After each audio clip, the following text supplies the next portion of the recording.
Hi friends, నమస్తే. నేను మీ నాగేశ్వర్ దేవులపల్లి. మీరు చూస్తున్నారు Manaseva Telugu YouTube channel. Friends, Telangana రాష్ట్రంలో కొత్తగా ఏర్పడినటువంటి ఈ తెలంగాణ రాష్ట్రంలో చాలా రోజులుగా రేషన్ కార్డ్స్ అనేది ఇవ్వలేదు. గత బీఆర్ఎస్ ప్రభుత్వం ఉన్నప్పుడు అసలు రేషన్ కార్డులు ఊసే అనేది ఎత్తలేదు. కొత్త రేషన్ కార్డ్స్ అనేది రాక చాలామంది కొత్తగా పెళ్లి చేసుకున్నటువంటి వారు, అదేవిధంగా పిల్లలు పుట్టినటువంటి వారి పేర్లు రేషన్ కార్డులో లేకపోవడం వల్ల చాలా రకాల ప్రభుత్వ స్కీమ్లకి సంబంధించి నష్టపోవడం అనేది జరుగుతుంది. అయితే ఈ కొత్తగా ఏర్పడినటువంటి తెలంగాణ రాష్ట్ర కాంగ్రెస్ ప్రభుత్వ సర్కారు పెద్దలు ఈ యొక్క రేషన్ కార్డుకి సంబంధించినటువంటి కీలక నిర్ణయం అనేది తీసుకోవడం జరిగింది.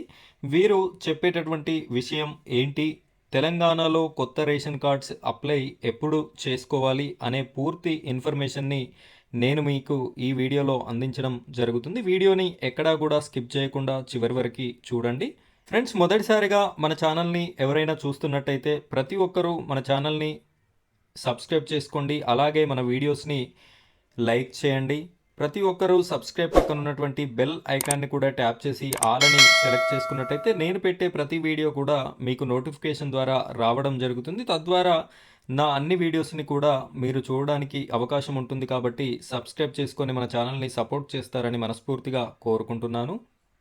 ఫ్రెండ్స్, ఇక్కడ చూసినట్టయితే మన వీడియో టాపిక్ వచ్చేసి తెలంగాణ రేషన్ కార్డ్స్ గురించి మనం చెప్పడం జరుగుతుంది.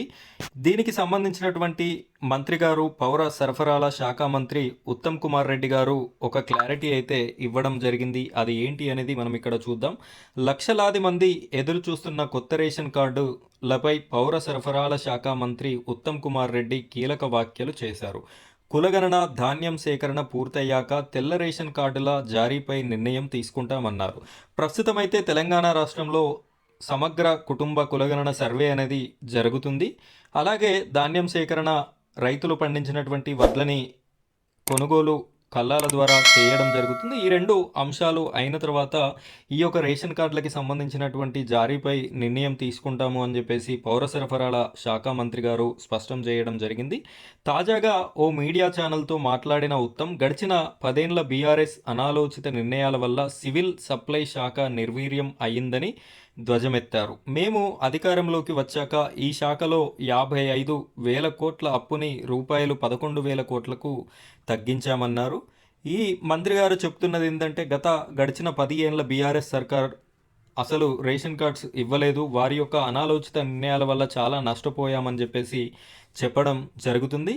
దాన్ని మేము కూడా, ప్రజలు కూడా అంగీకరించారు కాబట్టే మిమ్మల్ని అధికారంలోకి తీసుకురావడం జరిగింది. మీరు వారు చేసిన తప్పులను ఎత్తి చూపడం ఇక సరిపోతుంది. ఎందుకు అంటే మిమ్మల్ని ఎన్నుకున్నాం కాబట్టి మీరు చేయాల్సిన పని మీరు చేస్తే సరిపోతుంది. ఇప్పటికీ ప్రభుత్వం ఏర్పడి దాదాపు 10-11 నెలలు అవుతుంది. ఇంతవరకు ఏ ఒక్కరికి కూడా రేషన్ కార్డ్స్ అనేది ఇవ్వలేదు. కాబట్టి దాని మీద లేట్ చేయకుండా దృష్టి సారించి తెలంగాణ రాష్ట్ర ప్రభుత్వం, తెలంగాణ రాష్ట్రంలో ఉన్నటువంటి ప్రతి పౌరునికి ఎవరికైతే రేషన్ కార్డు లేదో కొత్త రేషన్ కార్డ్స్ అనేది ఇచ్చేలా మీ యొక్క ప్రభుత్వం, కొత్తగా ఏర్పడినటువంటి రేవంత్ రెడ్డి గారి ప్రభుత్వం కృషి చేయాలని మన ఛానల్ తరపున కూడా వారికి రిక్వెస్ట్ అనేది చేయడం జరుగుతుంది. ఫ్రెండ్స్, ఈ వీడియో మీకు నచ్చినట్టయితే ప్రతి ఒక్కరూ వీడియోని లైక్ చేయండి. అదేవిధంగా మన ఛానల్ని సబ్స్క్రైబ్ చేసుకొని సపోర్ట్ చేయండి. Thank you friends, thank you very much.